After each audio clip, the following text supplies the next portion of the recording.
एक दफा का जिक्र है कि दो आदमियों ने अपना अपना घर बनाने का फैसला किया।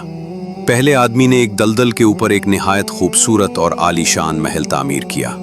उसमें कीमती पत्थर और बेहतरीन लकड़ी लगाई, लेकिन उसकी बुनियाद रेत और पानी पर थी। दूसरे आदमी ने एक मजबूत और ठोस चट्टान पर अपना घर बनाया। चूंकि वो इतना माहिर नहीं था, इसलिए उससे तामीर में कुछ गलतियां हो गईं। दीवारें थोड़ी टेढ़ी हो गईं और पेंट भी कुछ खास नहीं था। कुछ अरसे बाद एक खौफनाक तूफान आया। वो दलदल पर बना हुआ खूबसूरत और पुरकशिश महल एक ही झटके में जमीन बौस होकर गर्क हो गया, क्योंकि उसकी बुनियाद ही गलत थी। जबकि चट्टान पर बना हुआ वो टेढ़ा और खामियों वाला घर तूफान के थपेड़े सह गया और अपनी जगह पर खड़ा रहा, क्योंकि उसकी बुनियाद मजबूत थी। दोस्तों, क्या हमारी जिंदगी की इमारत भी किसी ऐसी ही गलत बुनियाद पर तो नहीं खड़ी, जहां बज़ाहिर तो हम बहुत नेक नजर आते हैं, लेकिन अंदर से हमारी जड़ें बिल्कुल खोखली हैं। अस्सलाम वालेकुम। लाइफ लर्निंग्स के प्लेटफॉर्म पर आप सबको खुशामदीद। दोस्तों, आज हम अजीम सूफी दानिश्वर हजरत वासिफ अली वासिफ रहमतुल्लाह अलैह के एक इंतहाई अहम और हमारी सोच के जाविये बदल देने वाले कौल पर बात करेंगे। वासिफ साहब फरमाते हैं, अकीदा, काफिर अगर नेक हो तब भी दोज़ख है, मोमिन की अगर गलती हो या गुनाह हो तब भी उसके लिए जन्नत है। अकीदा दुरुस्त कर लो। जहन को झंझोड़ने के लिए ये कौल सुनकर शायद बहुत से लोगों के जहन में फौरन ये सवाल आए कि क्या एक मोमिन को गुनाह करने का लाइसेंस मिल गया है, और क्या एक गैर मुस्लिम की सारी उम्र की नेकियां बिल्कुल बेकार हैं? आइए इस गहरी हकीकत को समझते हैं। इस कौल को समझने के लिए हमें चंद बुनियादी सवालात के जवाब तलाश करने होंगे। अकीदा क्या होता है? अकीदा इंसान की बुनियाद है, उसकी जड़ है। अकीदा इस बात का नाम है कि आपका दिल किस चीज़ को सच मानता है। अगर आपके ईमान की जड़ ठीक है तो दरख्त पर अगर कोई कीड़ा लग भी जाए तो दरख्त बच जाता है, लेकिन अगर अकीदे की जड़ ही कट जाए तो दरख्त पर जितने मर्जी खूबसूरत फल लगे हों वो सूख कर गिर जाता है। अकीदा दुरुस्त होने का फ़ायदा ये है कि आपकी मंजिल जन्नत बन जाती है, और गलत अकीदे का नुकसान ये है कि आपकी कोई ज़ाहिरी नेकी आपको दोज़ख से नहीं बचा सकती। मोमिन और काफिर कौन है? मोमिन वो है जिसने अपने खालिक को पहचान लिया, जिसका अकीदा तौहीद और रिसालत सल्लल्लाहु अलैहि वसल्लम पर मजबूती से कायम है। मोमिन मानता है कि मैं जो भी कर रहा हूँ अपने रब की रज़ा के लिए कर रहा हूँ। काफिर वो है जिसने अपने पैदा करने वाले खालिक का ही इनकार कर दिया। वो नेकियां तो करता है, लेकिन खुदा की रजा के लिए नहीं, आम गलत फहमी को दूर करने के लिए। लेकिन एक सवाल हमें अक्सर परेशान करता है कि अगर एक काफिर बहुत नेक है, इंसानियत की खिदमत करता है, तो क्या उसकी नेकियां ज़ाया हो जाएंगी?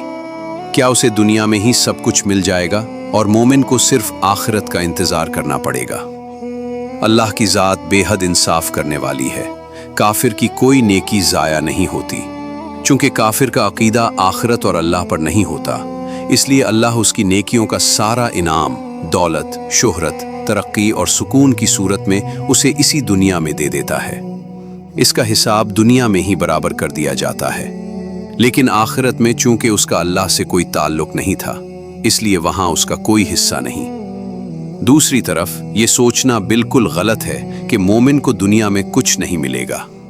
मोमिन को दुनिया में भी अल्लाह की रहमत, दिली सुकून और बरकत मिलती है, लेकिन उसकी असल, मुस्तकिल और दायमी कामयाबी आखिरत की जन्नत है।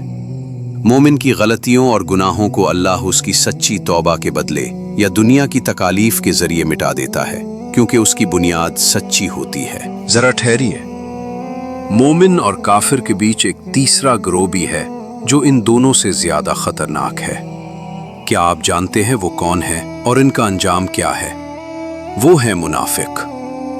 मुनाफिक वो है जिसकी जबान पर तो ईमान होता है, बज़ाहिर वो मुसलमानों वाली नेकियां और इबादात भी करता है, लेकिन उसके दिल में यानी अकीदे में कुफ्र और बुग़्ज़ छुपा होता है। मुनाफिक का अकीदा चूंकि धोखे पर मबनी है, इसलिए अल्लाह ने कुरान में वाज़े फरमा दिया है कि मुनाफिकों के लिए जहन्नम का सबसे निचला और बदतरीन गरहा है। आइए इस सारे फलसफे को अपनी रोजमर्रा जिंदगी और माशरे की दो मिसालों से समझते हैं। पहली मिसाल, कंपनी की वफादारी। फर्ज करें आप एक कंपनी में काम करते हैं। आप बहुत मेहनती हैं, रोजाना ओवर टाइम लगाते हैं और ईमानदारी से काम करते हैं। लेकिन आप ये सारा काम और मेहनत अपनी कंपनी के बजाय किसी मुखालिफ कंपनी के लिए कर रहे हैं।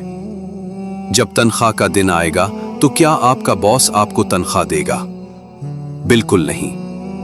वो कहेगा तुमने मेहनत तो बहुत की, लेकिन तुम्हारी वफादारी मेरे साथ नहीं थी। यही हाल इस नेक काफिर का है जो इंसानियत की खिदमत तो करता है लेकिन अपने खालिक के लिए नहीं, इसलिए खालिक इसे आखिरत में कुछ नहीं देता। दूसरी मिसाल, नाफरमान। मगर अपना बच्चा। एक बाप के दो बेटे हैं। एक बेटा बहुत फरमाबरदार है, लेकिन वो अपने बाप को बाप मानने से ही इनकार कर देता है। दूसरा बेटा कमजोर है, इससे गलतियां भी होती हैं, वो नाफरमानी भी कर बैठता है, लेकिन वो अपने बाप को छोड़कर किसी और के दर पर नहीं जाता। वो रोकर अपने ही बाप से माफी मांगता है। बाप बिलाखिर अपने इस कमजोर और गलती करने वाले बेटे को तो गले लगा लेगा, लेकिन उस फरमानबरदार को घर से निकाल देगा जिसने उसका रिश्ता ही झुठला दिया। तो दोस्तों, क्या हम शाखों को चमकाने और जाहिरी दिखावे की फिक्र में अपनी जड़ों को तो नहीं भूल गए? अकीदा दुरुस्त कर ले। आमाल में कमी बेशी हो सकती है, हम इंसान हैं, हमसे गुनाह भी होंगे, लेकिन अगर आपका दिल अल्लाह और उसके रसूल सल्लल्लाहु अलैहि वसल्लम की मोहब्बत और तौहीद पर मजबूती से कायम है तो अल्लाह अपने फजल से आपकी गलतियों को माफ फरमा देगा। आज के लिए लाइफ लर्निंग्स के प्लेटफॉर्म से बस इतना ही। कमेंट्स में मुझे ज़रूर बताइएगा कि क्या वाकई आज के दौर में हमने अकीदे की मजबूती से ज़्यादा ज़ाहिरी दिखावे और आमाल के गुरूर पर तवज्जो नहीं दे दी। अपनी कीमती राय का इजहार ज़रूर कीजिएगा। अगर वीडियो पसंद आई हो तो इसे लाइक करें और अपने हल्का अहबाब में शेयर करें। अपना, अपने प्यारों का और सबसे बढ़कर अपने अकीदे का बहुत ख्याल रखिएगा। अल्लाह निगहबान।